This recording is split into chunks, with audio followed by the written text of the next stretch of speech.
Halo semua, selamat datang di video saya.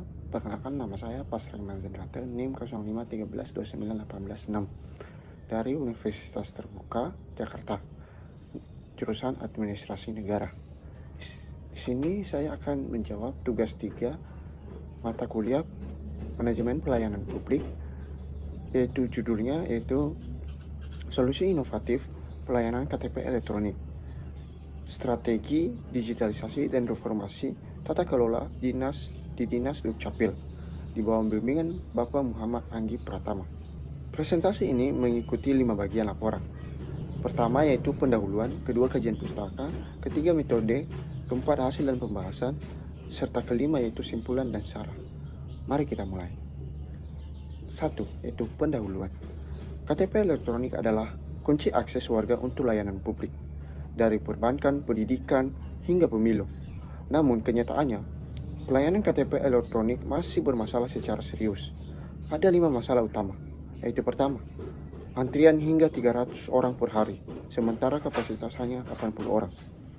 Kedua yaitu penyelesaian yang bisa memakan waktu 30 hingga 90 hari, padahal standarnya 14 hari kerja. Ketiga yaitu kelangkaan belangko. Keempat, sistem siap yang tidak terintegrasi. Dan yang kelima yaitu minimnya informasi kepada warga. Dampaknya nyata, kepercayaan publik terhadap pemerintah terus menurun. Kajian pustaka. Solusi yang saya tawarkan berlandaskan 3 teori. Pertama, New Public Service, yaitu warga adalah pemilih pemerintahan, bukan sekedar pelanggan. Kedua yaitu e-government, yaitu pemanfaatan teknologi untuk layanan yang lebih cepat, transparan, dan mudah diakses. Dan yang ketiga yaitu TQM, yaitu membangun kualitas dari dalam organisasi melalui perbaikan berkelanjutan. Ketiga teori ini menjadi fondasi solusi yang akan saya jelaskan berikutnya. Metode. Penelitian ini menggunakan pendekatan kualitatif deskriptif melalui studi literatur dan studi kasus. Data dikumpulkan dari regulasi pemerintahan, laporan Kemenpan RB, data pengaduan lapor, jurnal ilmiah, serta pemantauan media sosial dan forum warga. Semua data dianalisis menggunakan pendekatan analisis isi. Gambaran umum. Objek kajian adalah Dinas Dukcapil di tingkat kabupaten, kota, seluruh Indonesia. Masalahnya mendasarnya adalah ketergantungan vertikal yang sangat kuat kepada pemerintahan pusat. Setiap gangguan di pusat langsung berdampak ke daerah. Data IKM Kemenpan RB 2024 menunjukkan nilai kepuasan warga di beberapa daerah masih di bawah 75 dari 100. Artinya, ekspektasi warga belum terpenuhi. Dukcapil Go Overview. Solusi yang saya tawarkan bernama program Dukcapil Go, Digital Univ Connected and People-led Initiative for Long Questions Obliterated. Program ini bukan sekadar solusi teknologi, melainkan pakai reformasi komprehensif yang berdiri di atas 3 pilar. E-government untuk digitalisasi, TQM untuk tata kelola dan akuntabilitas, serta New Public Service untuk layanan yang inklusif dan berpusat pada warga. Pilar pertama, yaitu e-government. Pilar pertama adalah digitalisasi layanan. Ada 4 komponen. 1. Aplikasi Dukcapil Go untuk pendaftaran online dan pemantauan status real time. 2. Integrasi siap dengan platform data nasional Inapas agar verifikasi data otomatis. Yang ketiga yaitu notifikasi otomatis, yaitu via WhatsApp, SMS, dan email agar warga tidak perlu bolak-balik mengecek. Dan yang keempat yaitu portal pengaduan digital yang terhubung ke lapor dengan jaminan respon 3 kali 24 jam. Pilar yang kedua yaitu TQM. Pilar kedua adalah reformasi tata kelola dari dalam. 5 langkahnya. 1. Desentralisasi pengaduan belangko dengan buffer stok minimal 3 bulan. Yang kedua itu dashboard kinerja publik yang transparan dan bisa diakses warga. Yang ketiga itu KPI berbasis hasil. Minimal 95% permohonan selesai dalam 14 hari kerja. IKM minimal 80.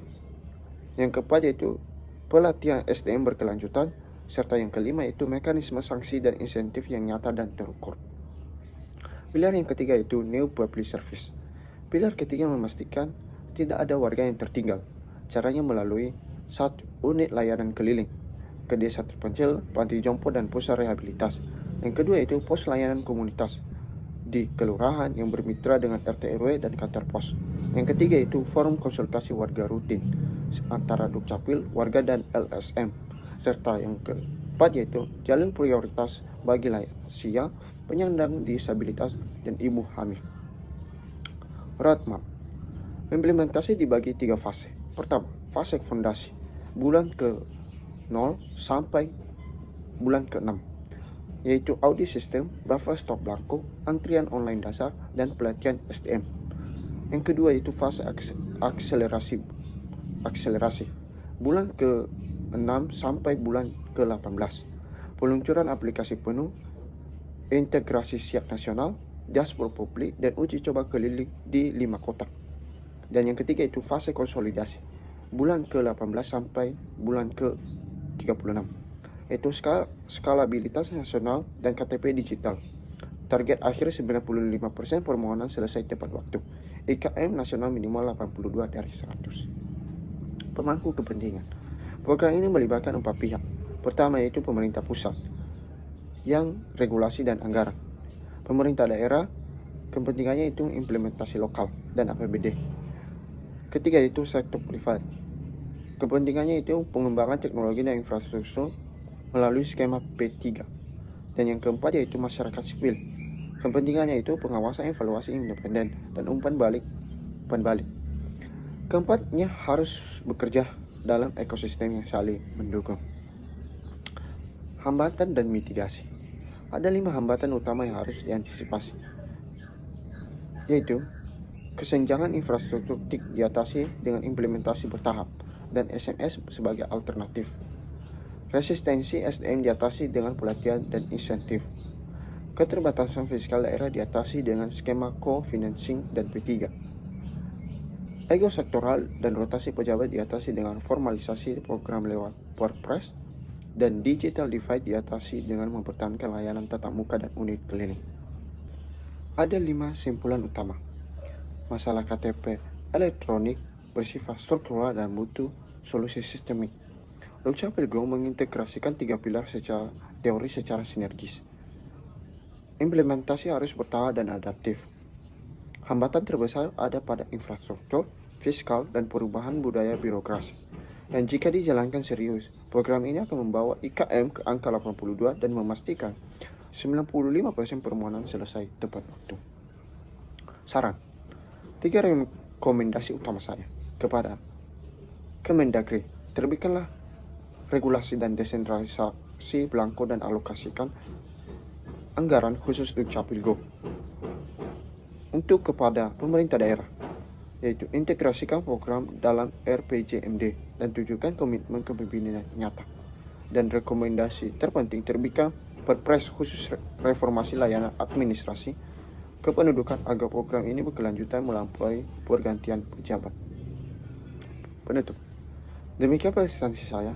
KTP elektronik yang cepat, mudah, dan inklusif bukan sekedar impian. Itu adalah hak setiap warga negara. Program Dukcapil Go adalah langkah nyata untuk mewujudkan. Saya terbuka untuk pertanyaan dan